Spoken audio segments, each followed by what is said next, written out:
कुछ पुरानी बातों को लिख रहा हूँ मैं। कुछ पुरानी बातों को लिख रहा हूँ मैं। जाने क्यों ये सब लिख रहा हूँ मैं। शायद लिखते लिखते कुछ याद आए मुझे आज, इसलिए उन यादों को लिख रहा हूँ मैं। इसलिए उन यादों को लिख रहा हूँ मैं। यादों के सहारे तो जी रहा हूँ मैं। यादों के सहारे तो जी रहा हूँ मैं। ना भूल जाऊँ उन्हें इसलिए लिख रहा हूँ मैं। पूरे ना हो सके कुछ ख्वाब इसलिए आने वाले ख्वाबों को लिख रहा हूँ मैं। कहते हैं लिखना काम है होश वालों का। कहते हैं लिखना काम है होश वालों का।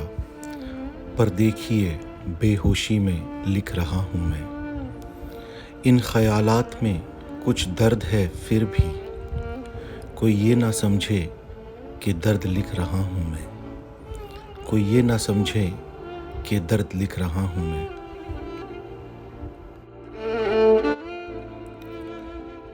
कौन सुनेगा इस दिल की फरियाद वो याद।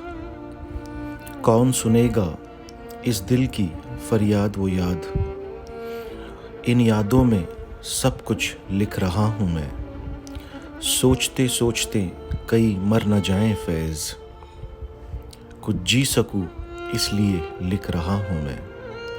कुछ जी सकूं इसलिए लिख रहा हूँ मैं।